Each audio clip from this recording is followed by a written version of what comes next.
Hello everyone, मेरा नाम broken smile है और आप देख रहे हैं मेरा channel broken smile pharmacy classes. आज का जो टॉपिक है उसका नाम है सेल स्वेलिंग। तो सेल स्वेलिंग क्या होता है, चलाइए डिस्कस करते हैं।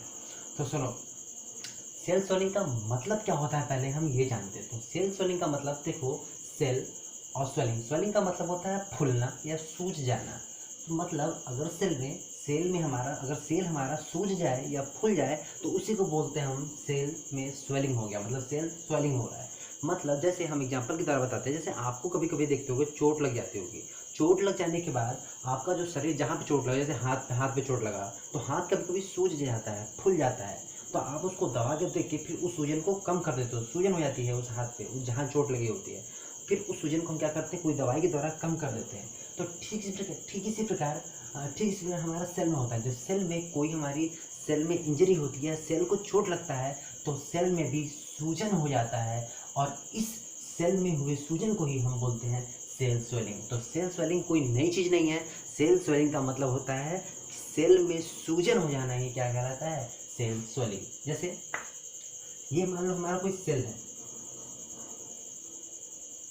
ठीक है, ये हमारा कोई सेल है और इस सेल में कोई इंजरी होती है, कोई चोट लगती है। मान लो ये इंजरी से पहले का सेल है और इंजरी हुई, और इंजरी होने के बाद हमारा जो सेल है, सेल में क्या होता है, सूजन हो जाता है। तो मान लो सेल हमारा कुछ ऐसा हो जाए,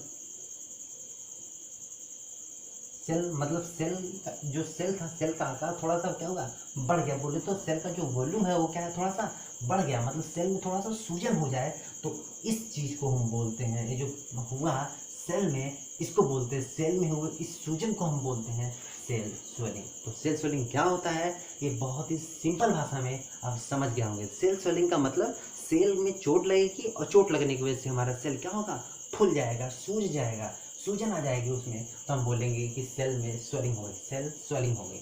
अब बहुत लोग के दिमाग में ये बात भी चल रही होगी कि जब कोई भी चोट लगती है सेल में अगर चोट लग भी गई तो ऐसा क्या हो जाता है कि सेल तुरंत सेल में सूजन हो जाता है। ठीक है, ऐसा क्या होता है कि सेल में तुरंत सूजन, जैसे इसलिए हमारा नॉर्मल सेल था, इस नॉर्मल सेल में, नॉर्मल सेल का मतलब जब इसके साथ कुछ कोई दिक्कत नहीं थी, कोई चोट वोट नहीं लगी थी, जब इस नॉर्मल सेल में इंजरी हुई, मतलब यहाँ बोले तो चोट लगी, तो चोट लगने के बाद ऐसा क्या हो गया कि इसमें सूजन हो गया। तो चलिए आइए जानते हैं क्या होता है, कैसे हो जाता है, मतलब उसके पीछे का सेक्रेट क्या है, राज क्या है कि जब नॉर्मल सेल में चोट लगी या इंजरी हुई तो ये कैसे हमारा सेल स्वेलिंग हो गया, मतलब सेल में कैसे सूजन आ गया, हम आइए जानते हैं। सुनो, जैसे ये हमारा कोई सेल है, ठीक है, जैसे ये हमारा कोई सेल है और हमको पता है कि सेल हमारा चारों तरफ सेल मेम्ब्रेन से घिरा होता है, बोले तो ढका होता है। ये हमारा रहा कोई हमारा क्या है, सेल मेम्ब्रेन, ठीक है, ये रहा हमारा सेल। और सेल हमारे चारों तरफ सेल मेम्ब्रेन से क्या हुआ है, कवर्ड है, ढका हुआ है। अब हमको पता है कि सुनो, सेल मेम्ब्रेन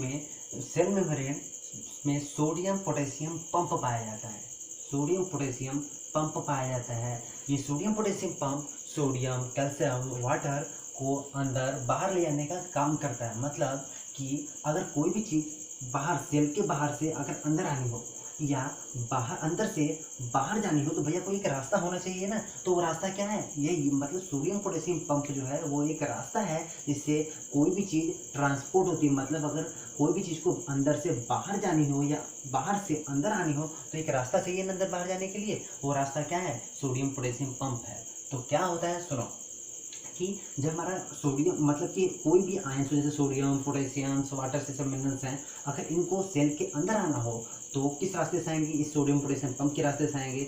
हमारे यहाँ कोई अंदर का जो मटेरियल है या ये आयंस हैं, इनको अगर बाहर जाना हो तो भी किस रास्ते जाएंगे, वो रास्ता है हमारा सोडियम पोटेशियम पंप।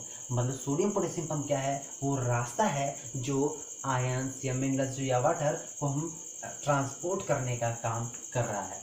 अब सुनो, जैसे कोई भी चीज़ यहाँ से यहाँ जा रही है तो यहाँ से यहाँ जाने के लिए उसको एनर्जी की ज़रूरत पड़ेगी। जैसे कोई भी चीज़ हो, जैसे हम ही हैं, अगर हमको यहाँ से 2 किलोमीटर दूर जाना है तो हमको यहाँ से 2 किलोमीटर दूर जाने के लिए हमारे शरीर में एनर्जी होनी चाहिए, तभी तो हम यहाँ से वहाँ जा पाएंगे। ठीक है, तो इसी प्रकार हमारे जो आयंस हैं उनको अंदर बाहर से अंदर जाना या अंदर से बाहर जाने के लिए एनर्जी, बोले तो एटीपी की ज़रूरत पड़ती होगी। एटीपी की ज़रूरत पड़ती होगी। जैसे ही अगर एटीपी की मात्रा कम होने लगती है, अगर एटीपी की मात्रा कम हो जाए, अगर हमारा जो एटीपी मतलब बोले तो एनर्जी की मात्रा कम हो जाए, तो एनर्जी की मात्रा कम होगी तो ज़रा दिमाग से सोचो कि जो हमारा ट्रांसपोर्ट हो रहा था किसका, सोडियम, कैल्शियम, वाटर, इन सब का इनका जो हमारा अंदर बाहर जो ट्रांसपोर्ट हो रहा था, अगर एटीपी ऊर्जा की मात्रा कम हो जाए तो ट्रांसपोर्टेशन भी क्या होगा, कम हो जाएगा। तो जब ट्रांसपोर्टेशन कम हो जाएगा तो क्या होता है, हमारा जो सेल है, सेल में कैल्शियम एंड वाटर ये सब चीज़ें डिपॉजिट होने लगती हैं, मतलब बोले तो इकट्ठा होने लगती है।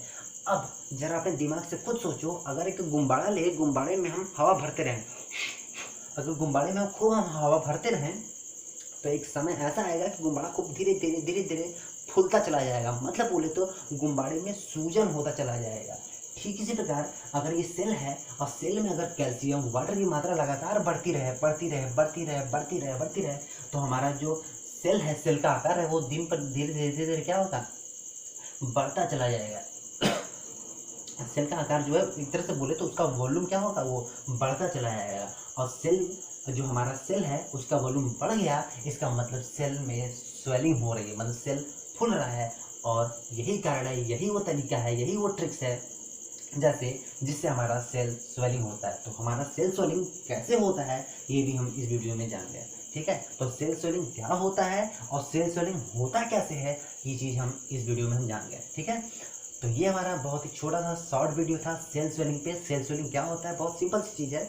आप आई थिंक इस वीडियो में पूरी अच्छी तरीके से आप समझ गए होंगे कि सेल स्वेलिंग क्या हो रहा है। तो ज़रा इस चीज़ को, जब आप कोई भी चीज़ पढ़ रहे हो तो पढ़ते समय ये चीज़ उस चीज़ को फील भी किया कीजिए। जब फील करोगे तो उससे चीज़ें और ज़्यादा समझ में आने लगती हैं। ठीक है, तो जैसे जैसे मैंने बताया आप उस चीज़ को समझिए और समझ के उस चीज़ को फील कीजिए, चीज़ें और ज़्यादा इंटरेस्टिंग बनने लगती हैं। ठीक है, तो यही सब चीज़ें हैं, सेल स्वेलिंग क्या होता है और सेल स्वेलिंग होता कैसे, क्या हो जाता है, ये चीज़ मैंने आपको इस वीडियो में बता दिया। तो बहुत ही सिंपल चीज़ है, आप इसको ध्यान से वीडियो देखिए और समझने की कोशिश कीजिए। ठीक है, मिलते हैं आपसे नए वीडियो में, नेक्स्ट वीडियो में किसी नए वीडियो के साथ।